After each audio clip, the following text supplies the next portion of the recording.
के नराम्रो मान्छेहरू मिसयुज मान्छेहरू भेटिन्छ भने चाहिँ त्यस्तो चाहिँ अहिलेसम्म चाहिँ भेटेको छैन।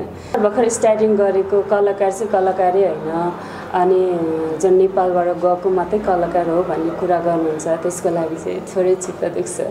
स्पेसल मेरो लाइफमा चाहिँ त्यस्तो मिसयुज चाहिँ अहिलेसम्म भएको छैन। भिडियो हेरेर बस्नुभएका दर्शकहरूलाई स्वागत छ। आज कुराकानीको निम्ति म एकजना यस्तो मोडल जो नर्वेमा रहेर नेपाली गीत सङ्गीतलाई प्रमोसनमा खटिरहनु भएको एकजना मोडल सारा श्रेष्ठसँग कुराकानी गर्न गइरहेको छु। आउनुहोस् पहिला उहाँलाई स्वागत गरौँ। सारजी स्वागत छ यहाँलाई। नमस्ते। हजुर नेपाल आउनुभएको छ, यति बेला के थियो काम विशेष, पारिवारिक भेटघाट अथवा अन्य के हो अलिकति खुलाइदिनु हाम्रो दर्शकहरूलाई। मेरो यसको लागि भेटघाटको लागि पनि आएको थिएँ, अनि मेरो प्रोग्रामहरूको लागि अनि सङ्गको सुटिङहरूको लागि आइराखेको छु। हजुर त्यो नेपालमा आउनेको कारण चाहिँ त्यो। हजुर जस्तो अहिले नेपालमा त पर्यटन वर्ष नजिकिँदैछ, पर्यटन वर्षलाई लिएर देश विदेशमा रहेका कलाकारहरूले नि केही शुभेच्छाहरू दिने होइन, केही आफ्नो योजनाहरू अथवा आफ्ना अनुभवहरू सेयर गरिरहनु भएको छ। तपाईँलाई यो पर्यटन वर्षलाई लिएर कतिको उत्साहित हुनुहुन्छ? यसको लागि त एकदमै धेरै देश विदेशमा रहेर पनि सबैजनाले सपोर्ट गर्नुहुन्छ, अनि कोही पनि कुनै पनि कलाकारहरू जानुहुन्छ, उहाँहरू जाँदाखेरि एकदमै रेस्पेक्ट पाउनुहुन्छ। उहाँहरू जति नेपालीहरू हाम्रो दाजुभाइ दिदीबहिनीहरू सबै जति बस्नुभएको छ उहाँहरूले सबै एकदमै हेल्प अनि रेस्पेक्ट एकदमै। तपाईँ त्यहाँ नर्वेमा पोर्चुगलमा दुईटी सहरमा रहनुहुन्छ। नर्वे र पोर्चुगल आफैमा पर्यटकीय सहर, पर्यटकीय देशको रूपमा चर्चित छन् होइन। अझ पोर्चुगलको त कतिपय यो पर्यटकसँग सम्बन्धित वस्तुहरू त नेपालसँगै मिल्दोजुल्दो भनेर पनि चर्चा हुन्छ। तपाईँको अनुभवमा पोर्चुगलमा जस्तो उहाँहरूले पर्यटन प्रवर्धन गरेका अवलम्बन गरेका केही तौर तरिकाहरू नेपालले केही सिक्नु आवश्यक छ जस्तो लाग्छ कि? त्यसको लागि चाहिँ छ, किनभने जस्तै उहाँहरूले अलिकति कुनै कुरामा चाहिँ मनहरू चाहिँ दुख्छ, लाइक किन भर्खर स्टार्टिङ गरेको कलाकार चाहिँ कलाकारै होइन, अनि जुन नेपालबाट गएको मात्रै कलाकार हो भन्ने कुरा गर्नुहुन्छ, त्यसको लागि चाहिँ थोरै चित्त दुख्छ। हजुर हजुर जस्तो पोर्चुगलमै अथवा नर्वेमै पनि तपाईँले यस्तो नेपाली कला संस्कृतिलाई चिनाउने विभिन्न समयमा कार्यक्रमहरू गरिरहेको हामीले देख्छौँ। यो अब रिसेन्टली त्यस्तो केही कार्यक्रमहरू छन् जस्तो नेपालको पर्यटन वर्षलाई नै लिएर यहाँको पर्यटन वर्षको बारेमा, नेपालको बारेमा, नेपालको कला संस्कृतिको बारेमा त्यहाँ जानकारी दिने हिसाबले केही कार्यक्रमहरू यसअघि गर्नुभएको छ र अब केही गर्ने प्लान छ? हजुर अब हाम्रो गर्ने प्लानिङ पनि छ र गरि पनि सकेको। हामीले धेरै जस्तो मुभी सोहरू गऱ्यौँ, अनि त्यसपछि अब प्रायः जस्ट प्रोग्रामहरू भइरहेको हुन्छ, कल्चर प्रोग्रामहरूदेखि लगेर मुभी सोहरू धेरै हुन्छ, सुटिङहरू पनि भइराखेको हुन्छ। जस नेपाल छोडेर गए तापनि हाम्रो दाजुभाइ दिदीबहिनीहरूले वहाँ बसेर पनि जस सुटिङहरू अब आफ्नो भाषाहरूदेखि लगेर सबै कुरा त्यस्तोहरू जस्ट छोड्नु भएको छैन, त्यो देखेर पनि खुसी लाग्छ मलाई चाहिँ। हजुर अहिले नेपाल आएको बेला ठ्याक्कै तपाईँले कुनै गीत गर्दै हुनुहुन्छ, पर्टिकुलरली कुनै छ? हजुर अहिले पनि पहिले पनि मैले सूर्योदयजीको सङ्गमा गरेको थिएँ, अहिले पनि फेरि उहाँकै सङ्गमा गर्दैछु। त्यही हो।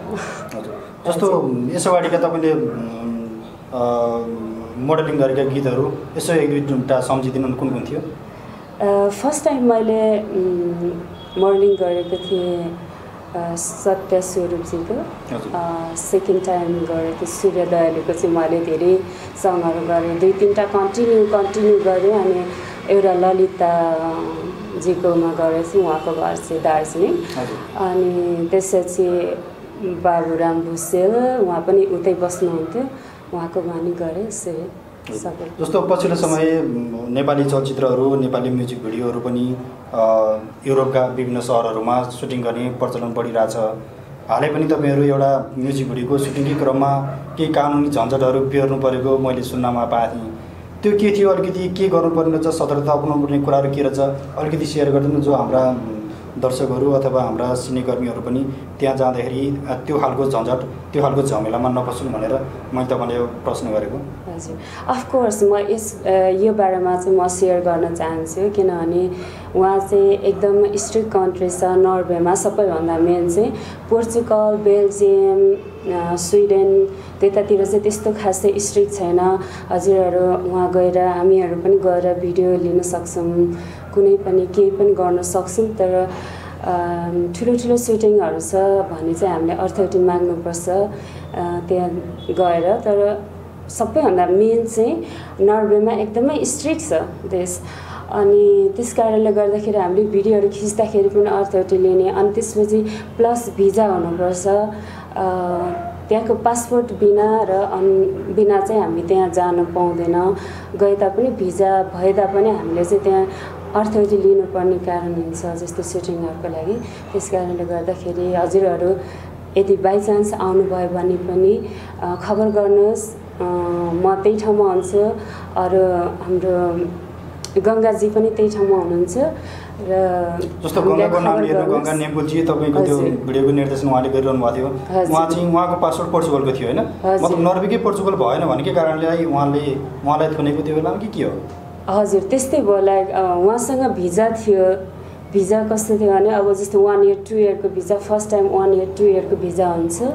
जस्तै अरूले जस्तो अब ग्रिन कार्ड छ भन्ने त्यस्तो चाहिँ हुँदैन। युरोपमा चाहिँ कस्तो हुन्छ भने फर्स्ट टाइम 1 इयर अनि 2 इयर त्यसरी दिएको हुन्छ। अनि त्यसले चाहिँ जस्तै सिर्फ युरोपमा वर्क गर्न चाहिँ पाउँदैन, जस्तो काम गर्न चाहिँ पाउँदैन। तर ओन्ली टुरिस्टको लागि जान पाउँछ।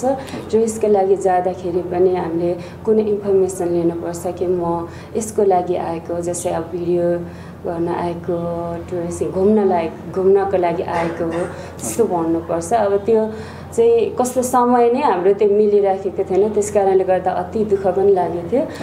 गङ्गाजीलाई त्यो टाइममै प्रब्लम पर्यो र भिडियो पनि हामीले राम्रोसँगले गर्न सकेन। त्यस कारणले गर्दाखेरि दुःख लागिरहेछ। जस्तो तपाईँ लगायत तपाईँको एउटा टिम त्यहाँ बसेर एउटा नेपाली चलचित्र पनि निर्माणको तयारीमा हुन्छ, त्यो छुट्टै कार्यक्रममा घोषणा गर्ने कुरो छ न त। तर पनि कति खोल्न मिल्छ, के हो, कस्तो सिनेमा बनाउँदै हुनुहुन्छ त्यो बारेमा थोरै बताइदिनु। हजुर त्यसको लागि पनि यस सबै प्राइज चाहिँ त्यस्तै हुन्छ, प्रब्लमहरू परिरहेको हुन्छ। कसरी गर्ने भनेर हामीले पहिले फर्स्ट त मेन त्यही अथोरिटी नै हो। अब सेकेन्डमा चाहिँ अब ग्रुपिङ टिम, अनि त्यस्तो मिल्यो भने जेस हुन्छ। पहिले टिम मिलेन, अथोरिटी मागेन भने चाहिँ फेरि सेम हामीले जसरी सुटिङ गर्दा गर्दै प्रब्लम आएको थियो। गङ्गाजीलाई त्यस्तो जेलमा पर्नु भएको थियो, त्यसको लागि एकदमै स्याड भएको थियो। त्यस्तै हुन्छौँ फेरि। भनेपछि त्यहाँको स्वीकृतिका कुराहरू र नेपालका केही प्राविधिक कुराहरू मिलेपछि तपाईँहरूले घोषणा गर्नुहुन्छ। हजुर। जस्तो अब तपाईँको त्यसपछिका योजनाहरू के छन्? जस्तो लामो समय मोडलिङ क्षेत्रमा बिताइसक्नु भएको छ होइन, ठुलो पर्दामा पक्कै पनि मोडलिङ गरिरहेका मान्छेहरूको सोख हुन्छ नि ठुलो पर्दामा देख्यौँ भन्ने, त्यस्तो के छ तपाईँको अब रिसेन्टली योजना बारेमा? यसको लागि अब म जुन मोडलिङ क्षेत्रमा आएँ, जति पनि हाम्रो दिदीबहिनीहरूले जति दुःख गरेर आउनुभएको छ, कतिले दुःख पनि सुनाउनु भएको छ कि अब कसैले युज गर्छ, कसैले के भनेछ। तर मेन चाहिँ म के भन्छु नि, मेरो जति पनि दिदीबहिनीहरू यो फिल्मी लाइनमा आउनुहुन्छ त्यसलाई चाहिँ के भन्छ नि, पहिले सिक्नुहोस्, जानुहोस् सबै कुरा, त्यसको लागि पहिले प्र्याक्टिस गर्नुहोस्। अनि अब म के गर्न सक्छु भनेर मात्रै आउनुहोस् यो लाइनमा। अनि हजुरहरूले कुनै पनि हजुरहरूको लाइफमा कुनै प्रब्लम न कुनै के हुन्छ त्यो भन्न चाहन्छु। अनि मेरो एम चाहिँ के छ भने म जसरी मोडलिङ क्षेत्रमा आएको छु, जति आउनुहुन्छ उहाँहरूलाई पनि म मेरो ठाउँमा ल्याउने कोसिस गर्छु। जस्तो नेपालमै रहेर पनि कला सङ्गीत मनोरञ्जन क्षेत्रमा काम भने त्यो माथि महिलाहरूलाई अलिकति समस्या छ भनिन्छ होइन, केही दुर्व्यवहारहरू हुन्छ भनिन्छ। जस्तो तपाईँ त अलिकति विदेशमै रहेर पनि यही मोडलिङ क्षेत्रमा खटिरहनु भएको छ। जस्तो यो बिचमा तपाईँको त्यस्तो केही नमिठो अनुभव छ यही सङ्घर्षको दौरानमा, कसैले मिसयुज गरेको अथवा कुनै कामको लागि मतलब अफर आएर पनि गुमेको, यस्तो केही छ? त्यस्तो स्पेसल मेरो लाइफमा चाहिँ त्यस्तो मिसयुज चाहिँ अहिलेसम्म भएको छैन। म चाहिँ मेन के भन्छु नि थ्याङ्क गड। अनि त्यसपछि जति पनि मैले मान्छेहरूलाई भेटेको छु सबैजना एकदमै राम्रो मेरो लागि। फर्स्ट टाइमै मलाई यसरी अफर आएको थियो, फर्स्ट टाइमदेखि स्टार्टिङदेखि नै अति राम्रो मान्छेहरू भेटेछु। सो त्यसको लागि चाहिँ म त्यस्तो अनुभव चाहिँ छैन जस्तै हुन्छ कि नराम्रो मान्छेहरू मिसयुज मान्छेहरू भेटिन्छ भने चाहिँ त्यस्तो चाहिँ अहिलेसम्म चाहिँ भेटेको छैन। सो जस राम्रै छ अहिलेसम्म। हजुर हजुर। अन्त्यमा हाम्रो दर्शकहरूलाई के भन्नुहुन्छ? जति पनि हजुरहरूले मलाई अहिले आएर हेल्प गर्नुभएको छ, जस्तै अब सपोर्ट जति दिनुभएको छ, अनि जति पनि दर्शकहरूले मलाई चिन्नु भएको छ, अझै नचिन्नु हुने दर्शकहरूलाई उहाँहरूलाई धेरै धेरै माया अनि सम्झना। सो हेर्नु होला अनि सब्सक्राइब गर्नु होला, त्यही भन्न चाहन्छु। हस्, धन्यवाद। हजुर।